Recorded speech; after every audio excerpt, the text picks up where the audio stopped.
Bismillahirrahmanirrahim. Assalamualaikum warahmatullahi wabarakatuh. Shalom, Om Swastiastu, Namo Buddhaya, dan salam kebajikan. Rekan-rekan media yang saya hormati dan saya banggakan, pertama saya sampaikan selamat berpuasa dan saya sampaikan maaf lahir dan batin. 1 jam yang lalu Bapak Presiden memimpin rapat berkaitan dengan mudik dan beberapa hal yang kami laporkan dan juga menjadi satu keputusan dalam rapat dengan Presiden tersebut. Kami melaporkan bahwa terjadi suatu kenaikan jumlah saudara-saudara kita yang mudik dari 85 juta menjadi 123 juta orang. Untuk di Jabodetabek dari 14 juta menjadi 18 juta. Artinya terjadi kenaikan 47% untuk nasional dan 7% untuk Jabodetabek. Rekan-rekan media, kami lakukan ini dengan satu ketelitian, bisa dikatakan margin errornya kurang dari 5%, dan tahun-tahun lalu itu relatif sama. Kalau kita lihat dari apa yang dilakukan oleh para pemudik, mereka ada di laut, kereta api, udara, dan darat. Untuk udara, kereta api, dan laut relatif manageable karena ketiga matra itu menggunakan sarana yang menggunakan tiketing, sehingga kita bisa kontrol siapa yang beli, jumlahnya, dan sebagainya. Tetapi darat memang satu upaya manajemen yang lebih detail harus kita lakukan.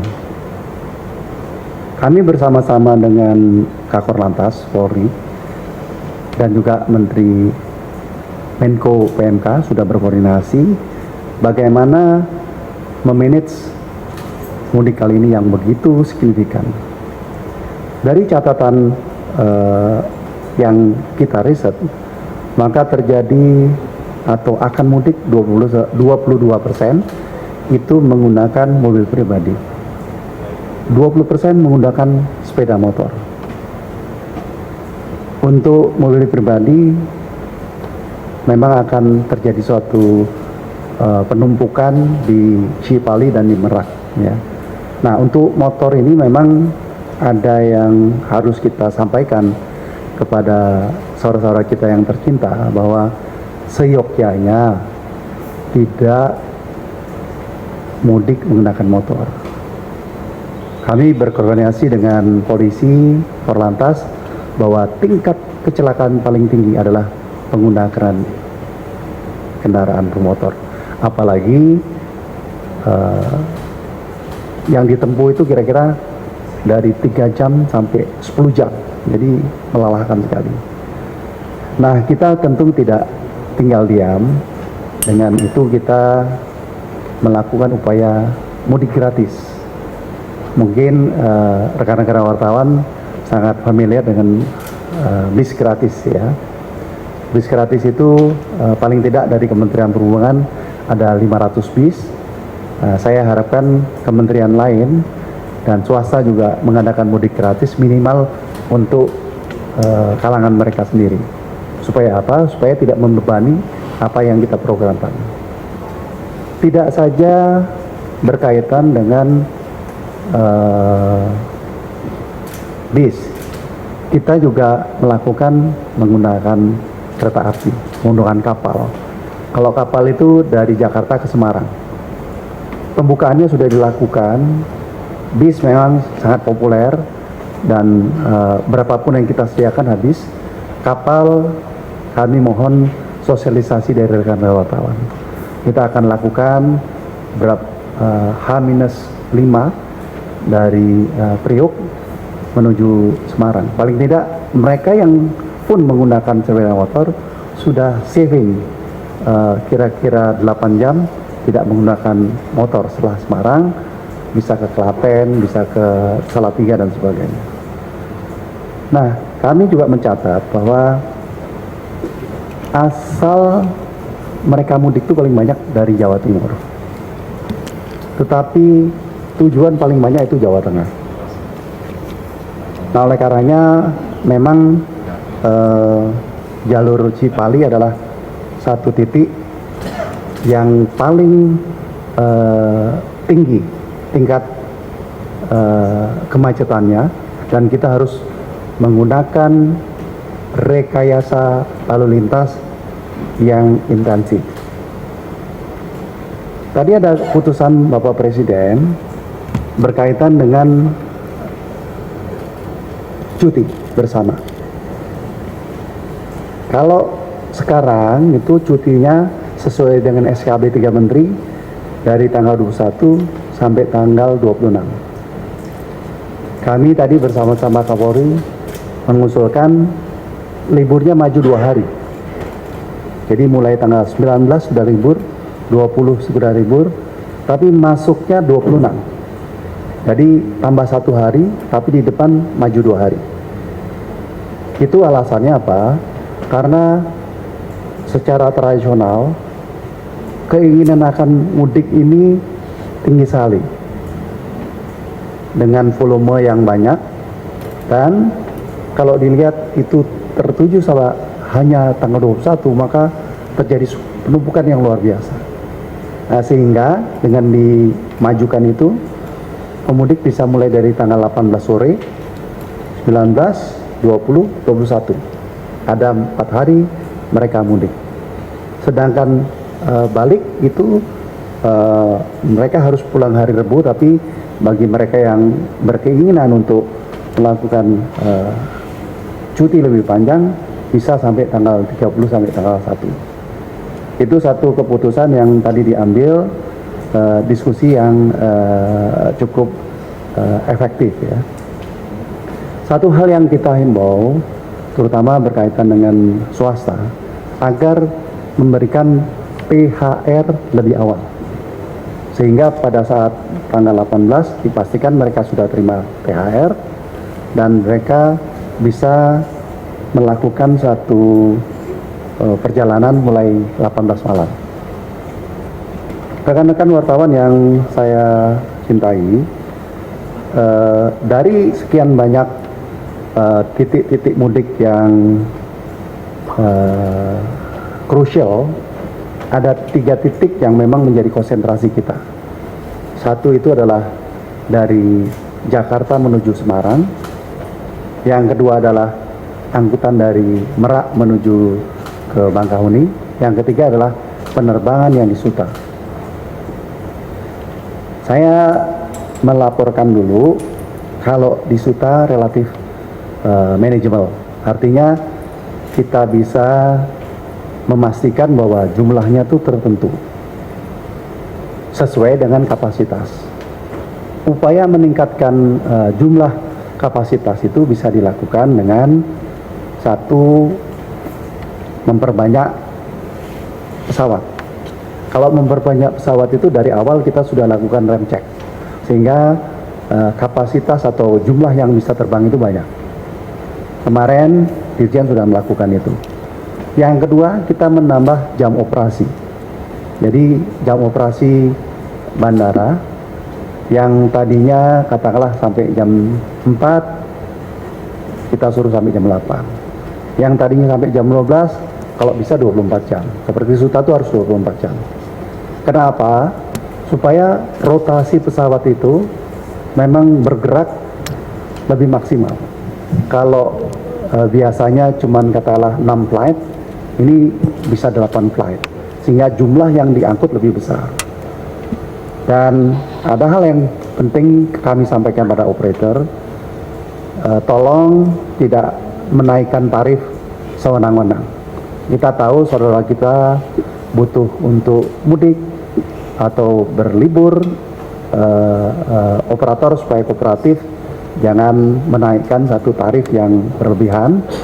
Kita ada batas atas Apabila melampaui batas atas, maka kami akan tegur dengan sanksi-sanksi yang tegas. Yang kedua yang relatif manageable adalah juga di Merak. Di Merak selama ini ada 7 pelabuhan, dan sekarang ini ada tambahan 5 pelabuhan di Ciwandan. Bahkan tadi Kapolri minta beberapa pelabuhan seperti di Indah Kiat, di Bangkau Jaya itu difungsikan, sehingga titik keberangkatan itu tidak saja di Merak, tetapi ada di Ciwandan, ada di Indah Kiat, dan ada juga di Bangkau Jaya. Nah, apa yang kita lakukan di penyeberangan bukan saja menambah pelabuhan, tetapi juga menambah jumlah kapal. Kami menugaskan Pelni untuk memindahkan tujuan Ciwandan ke Panjang. Tahun lalu ini satu sukses story yang didapat oleh masyarakat. Mereka merasa di dalam kapal Pelni itu mereka berwisata, ya. Jadi mereka mudik berwisata karena kapal lebih besar, juga apa yang disajikan oleh Pelni relatif lebih baik dibandingkan kapal Ruru, karena ini kan kapal penumpang. Biasanya kita operasikan dari Panjang ke Ciwandan. Yang kedua adalah kita juga tadi juga Pak Presiden memberikan catatan pada kami, kalau mudik itu pastikan jumlahnya itu cukup berkaitan dengan rest area. Rest area, terima kasih Pak Menteri PUPR sudah memberikan satu message kepada BUJT, Badan Usaha Jalan Tol, untuk memanage secara intensif berkaitan dengan titik-titik transit rest area. Jadi katakan mereka tidak boleh lebih dari setengah jam, lintasannya itu mesti loop, ya. Dan ada tambahan beberapa tempat di Cipali maupun di Merak, ya, ada kantong-kantong itu. Dan juga satu hal untuk diumumkan bahwa pembelian tiket penyeberangan itu menggunakan Verizi. Verizi adalah satu tools untuk membeli tiket penyeberangan, dan kita lagi akan membedakan harga mereka yang memesan lewat online dengan mereka yang menggunakan langsung. Tapi ini belum kita putuskan, kita sedang melakukan satu diskusi lebih lanjut dengan berbagai stakeholder. Terakhir, berkaitan dengan mobil barang, karena kita tahu bahwa di jalan-jalan tol itu, jalan arteri relatif mempunyai kapasitas menurun dengan adanya mobil barang 3 sumbu. Satu, kecepatannya menurun. Yang kedua, volumenya ya melakukan terjadi suatu penyempitan. Oleh karenanya kami akan umumkan hari-hari apa saja yang tidak boleh menggunakan jalan-jalan yang ditetapkan. Yang dikecualikan itu adalah BBM, BBG, hewan ternak, pupuk, hantaran uang, bahan pokok termasuk sayur mayur, sepeda motor, mudik atau balik. Lalu satu lagi yang tadi kita diskusikan adalah makanan minuman. Tetapi kita kasih catatan, mereka boleh berjalan tapi tidak boleh menggunakan truk 3 sumbu. Jadi mereka harus menggunakan, kalau bahasa sehari-hari adalah truk ankle, ya, yang dengan 2 ban. Dan kita akan assessment atau lihat kalau dia itu overload, maka kita tidak boleh berjalan. Mengapa kita lakukan demikian? Truk kalau overload itu kecepatannya kurang dari 60 km. Nah tentu melakukan perjalanan itu melambat. Pak Presiden juga memberikan catatan kepada kami bahwa, dan juga Pak Kapolri mengusulkan bahwa tidak saja berkaitan dengan jalan tol, tetapi juga jalan arteri kita manage. Pak Kakor Lantas dan Pak Kapolri menjelaskan bahwa bis yang ke Semarang atau ke Solo dan juga ke tempat lain, untuk meningkatkan kapasitas mereka tuh harus balik lagi ke Jakarta. Nah oleh karenanya arteri ini selain digunakan untuk kendaraan-kendaraan yang lain, kita gunakan untuk bis yang kembali ke Jakarta. Namun demikian Pak Presiden sangat serius memberikan catatan. Satu berita baik lain yang kemarin sudah sempat saya sampaikan kepada rekan-rekan media, itu adalah berfungsinya jalan tol Sisendau dari Bandung ke Kertajati tanggal 15. Tentu policy tentang fungsional ataupun efektif berada di kewenangan Kementerian PUPR, tetapi fungsional hampir bisa dipastikan. Tentu nanti ada dinamika mundur 1-2 hari, tentu akan ada. Apa hubungannya dengan Kementerian Perhubungan? Kita tahu Kertajati selama ini relatif kurang mendapat satu traffic. Sejak awal Bapak Presiden memerintah menugaskan pada saya, pada Menteri Perhubungan, untuk mendukung Kertajati ini bisa menjadi satu alternatif daripada bandara internasional. Dan kita tahu juga bahwa Jawa Barat hanya mempunyai Bandung, Kusen, tetapi pendek. Nah sekarang ini Kertajati dengan panjang kurang lebih 3.000 meter, dan kemarin dibuktikan bahwa pesawat kargo Antonov bisa mendarat di sana. Sehingga tadi Pak Presiden menginstruksikan konsisten dengan awal pemerintahan di mana saya ditugaskan untuk memikirkan bagaimana Kertajati ini bisa efektif dan bisa mengurangi loaded daripada Soekarno-Hatta. Rekan-rekan wartawan juga tahu bahwa jumlah penerbangan di Soekarno-Hatta itu sudah mendekati sama seperti sebelum COVID. Kurang lebih 1.100 atau 1.200 pergerakan. Tetapi bedanya sekarang ini okupansinya lebih tinggi. Nah, sehingga Soekarno-Hatta itu pada titik tertentu yang maksimal, dan Bapak Presiden juga memerintahkan bahwa aktivitas Kertajati ini menjadi satu tambahan bagi mereka yang keluar negeri, bagi mereka yang mengangkut barang, juga bagi mereka yang akan umroh. Berita baik juga bahwa Menteri Agama tadi juga sempat berdiskusi, sudah memastikan bahwa Kertajati akan dipakai untuk haji. Saya sempat ke Arab Saudi dan disambut dengan baik oleh Menteri Haji dan Umroh dan Menteri Transportasi, dan GAKA itu Dirjen Udaranya sudah melakukan pengamatan terhadap Kertajati dan sudah dinyatakan ini bisa berlaku efektif.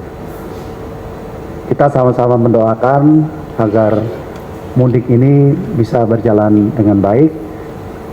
Satu hal yang selama ini saya sangat terbantu adalah komunikasi antara stakeholder, regulator kami, juga operator, nanti juga kepolisian dan lain, dengan media ini sangat bagus.